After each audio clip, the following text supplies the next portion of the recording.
Le Saint-Esprit œuvre d'une manière qui est vue de nos voisins, nos amis, nos ennemis et nos parents. Ainsi, vous pouvez diviser l'œuvre du Saint-Esprit en une septuple œuvre intérieure invisible et une septuple œuvre visible par les autres. La septuple œuvre du Saint-Esprit accomplie dans le ministère du Seigneur Jésus-Christ. Si vous divisez cette œuvre en 4 groupes, vous obtenez le secret de la plénitude du Saint-Esprit pour tout être humain, quel qu'il soit. Nous avons précédemment étudié les 7 noms donnés au Saint-Esprit dans la Bible. Maintenant, voyons en détail l'œuvre septuple du Saint-Esprit qui progresse en nous très doucement. Par cette œuvre, nous sommes préparés par notre bien-aimé Sauveur en vue de notre position avec notre Seigneur sur son trône.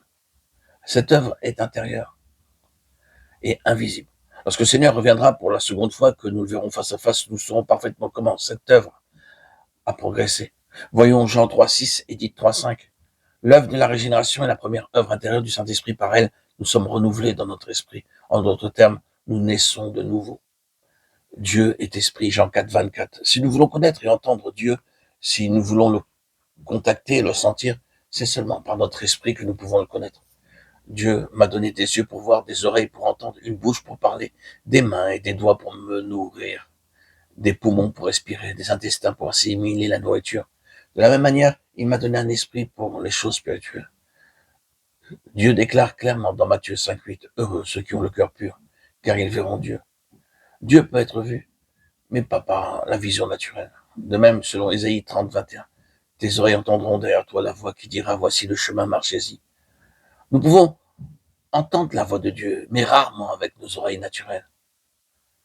Dans le psaume 16, 11, nous lisons, « Il y a d'abondantes joies devant ta face. » Oui, nous pouvons sentir la présence de Dieu, non par le corps, mais intérieurement, spirituellement. À moins que nous soyons intérieurement renouvelés par le Saint-Esprit dans notre esprit, nous ne pouvons pas voir Dieu, le contacter, le connaître ou le sentir. Les gens ne savent pas comment naître de nouveau. C'est pourquoi ils sont séduits. Pour connaître la pleine signification de la nouvelle naissance, nous devons savoir tout d'abord comment se compose la personne humaine. 1 Thessaloniciens 5, 23 nous parle de l'être entier, l'esprit, l'âme et le corps. Dans Genèse 2, 7, Dieu fit d'abord d'un corps de poussière et ce fut par son propre souffle que l'esprit humain entra dans ce corps et l'homme devint une âme vivante. Chaque être humain est composé de 3 parties. Nous avons un corps, une âme et un esprit. Lorsque Dieu vient en nous ou en moi, il ne peut venir que par l'esprit. Il ne vient pas par les os, les muscles ou le cerveau. Je ne peux le toucher, l'entendre ou le sentir. Je suis conscient de sa vie venant en moi et il répond à mon appel. Comment cela se fait-il? Par son esprit. Pourquoi ne pouvons-nous pas le voir clairement, même en esprit? À cause du péché. Dieu avait dit à Adam que s'il péchait contre lui, il mourrait. À cause du péché, l'homme a subi une triple dégradation et son esprit est mort, car la mort est entrée dans son esprit.